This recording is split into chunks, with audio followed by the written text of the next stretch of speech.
Qual é a escolha certa? Terceira e última parte. Comentário de Mari Persona. Mas ele continuou dizendo outras coisas. A gente pode até abrir no capítulo 3 de João, do Evangelho de João, um pouco mais à frente, no versículo 16. Porque Deus amou ao mundo de tal maneira que deu seu Filho unigênito, para que todo aquele que nele crê não pereça, mas tenha a vida eterna. Porque Deus enviou o seu Filho ao mundo, não para que condenasse o mundo, mas para que o mundo fosse salvo por ele. Quem crê nele não é condenado. E aí vem o problema. Mas quem não crê já está condenado, porquanto não crê no nome do unigênito Filho de Deus. Quem crê nele não é condenado. Então isso é muito importante lembrar. Agarre isso aí agora, porque muita gente pergunta, mas quando eu morrer, então, Deus vai me julgar? Deus vai ter o juízo final? Deus vai colocar as coisas boas que eu fiz de um lado da balança e as coisas más do outro lado da balança e ver que lado vai pesar mais e com isso vai então me salvar ou me condenar? É assim que vai acontecer? Bom, se fosse assim, você seria salvo com 50% mais 1 de boas obras e 49% de pecados, né? É uma salvação meia boca aí, porque você realmente não seria uma pessoa apta a entrar na presença de Deus. Com 49% de pecados, né, você não poderia entrar na presença de Deus. Então, na realidade, não tem condenação para aqueles que estão em Cristo Jesus. A salvação que Deus oferece, graças ao sangue que foi derramado na cruz para nos limpar dos nossos pecados, é uma salvação definitiva. No momento em que você crê em Cristo como seu Salvador, e aqui é o que diz isso, quem crê nele não é condenado, acabou, resolveu, para sempre. Não tem mais o que fazer. Não tem mais escapatória. É uma decisão tomada que é válida para toda a eternidade. Não tem mudança nessa decisão. Não tem mudança. Quem ouve a minha palavra e crê naquele que me enviou tem a vida eterna. Não entrará em condenação, mas passou da morte para a vida, disse Jesus no capítulo 5 de João, versículo 24. Quem ouve, crê, tem. Ai, será que eu vou ter? Não é será que eu vou ter, não é vou ter. Tem, agora, a vida eterna. Não entrará em juízo, em condenação, em julgamento. Não entrará. Mas passou da morte para a vida. Quando? Quando creu. Quando creu, passou, resolveu o problema. Você pagou a conta, está paga. Ninguém vai cobrar uma conta que está paga. Está paga. Mas como que eu sei que está paga? Olha o recibo aqui.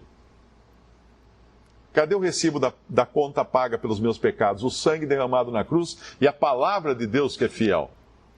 Deus não iria mentir. Ele não iria brincar comigo falando assim, o Mário que crê nele não é condenado. Experimente pôr seu nome aqui. Quem crê nele não é condenado. E depois chegar no final, Deus falar assim, olha, eu estava brincando. De jamais, de maneira alguma. De maneira alguma, é a palavra de Deus, é Deus afirmando uma coisa. Uma pessoa que duvida disso, duvida da palavra de Deus. Se Deus dá, Ele não tira. Ele deu a salvação para aquele que crê, Ele não tira. E aqui, isso é importante agora. Deus enviou o seu Filho ao mundo, não para que condenasse o mundo, mas para que o mundo fosse salvo por ele. Né? E antes, no versículo 16, Deus amou ao mundo de tal maneira que deu o seu Filho unigênito para que todo aquele que nele crê não pereça, mas tenha a vida eterna. E agora vem esse versículo 18 que diz, quem crê nele não é condenado.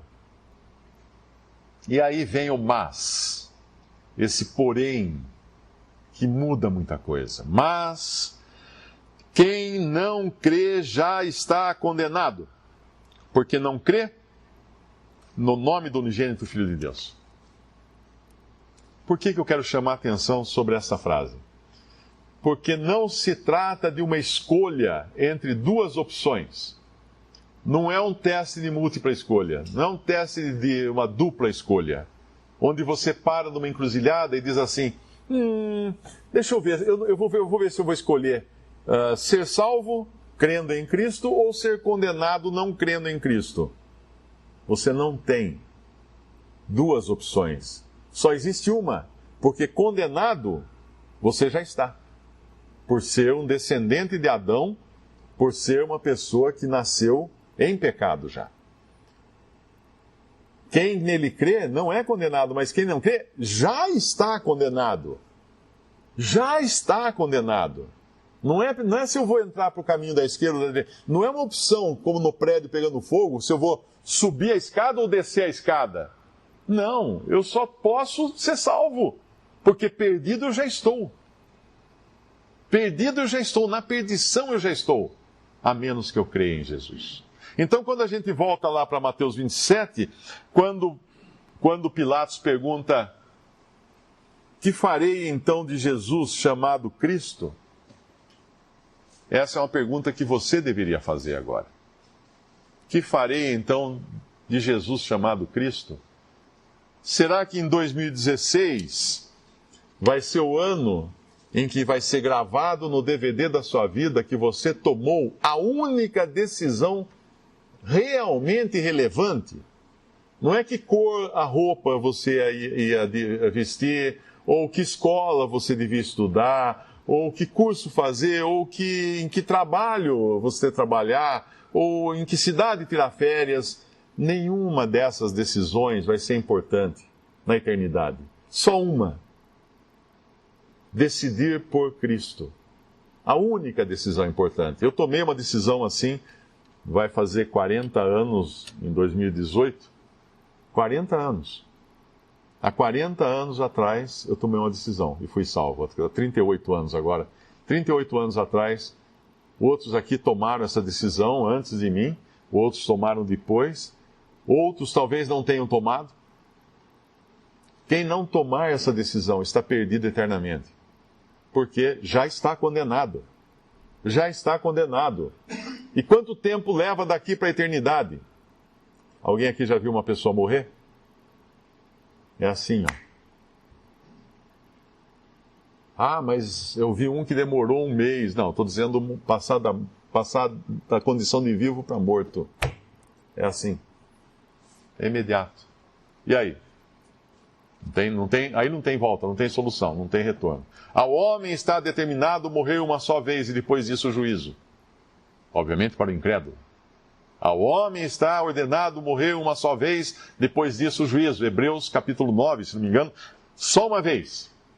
Só uma vez, depois disso o juízo. Eu, há uns 20 anos, eu estava lembrando hoje de um poema que eu traduzi, que diz assim: o que eu farei com Jesus, o Senhor? Pergunta solene para quem não tem paz. Pois Deus quer saber, Ele quer decisão. Que resposta, então, tu agora darás? O que eu farei com Jesus, o Senhor? Se jovem ou velho, já deves pensar. Pois cedo ou tarde a vez chegará de tua condição tão perdida mostrar. O que eu farei com Jesus, o Senhor? Que um dia em Belém quis se manifestar, mas qual um estranho afrontas sofreu? Que resposta irás a ele hoje dar? O que eu farei com Jesus, o Senhor? Aceitas? Rejeitas? O que vais fazer? Qual é a tua resposta a esta questão? O que tu decides agora dizer? Eternas e graves as implicações. Aceitas? Rejeitas? Solene é pensar. Por que vais ficar nessa vida infeliz, se agora em Jesus podes já confiar? O que eu farei com Jesus, o Senhor? Oh, não percas tempo, tens que resolver. A Ele confiante, eleva a tua voz. Jesus, meu Senhor, hoje em Ti quero crer. Eu espero que seja essa a declaração sua. Hoje em Ti quero crer. Quero crer. E determinar de uma vez para sempre o seu futuro. Encher o seu CD da vida, não é de 2016. O seu CD da vida, o seu DVD da vida, com uma vida realizada, significativa, porque você creu em Jesus. Porque você foi salvo por Cristo. Ainda que tudo mais seja descartável. Ainda que tudo mais pereça. A sua salvação é permanente e eterna. E jamais Deus vai voltar atrás com ela. Vamos abrir para terminar o versículo em 1 Tessalonicenses. versículo 9. Quando Deus fala, é maravilhoso, não é? Quando você pode confiar em alguém que fala algo e ele não retira a sua palavra, ele não volta atrás.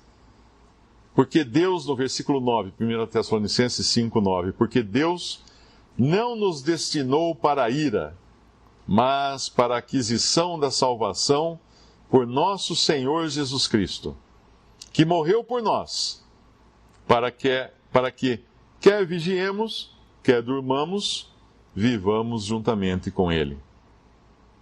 Morreu por nós. Quer durmamos, quer vigiemos, quer durmamos, vivamos juntamente com Ele. Deus não quer que você se perca. Se fosse difícil, alguém poderia alegar, mas era tão difícil cumprir os requisitos que Deus pediu. Tinha que fazer isso, ir para uma religião tal, guardar isso, guardar aquilo, obedecer assim, tinha uma lista de regras, etc, etc, etc. Será que foi falado alguma coisa aqui? Não. Quem crê nele tem a vida eterna. Quem não crê, já está julgado. O que farei de Jesus, chamado Cristo? Responda a essa pergunta no seu coração.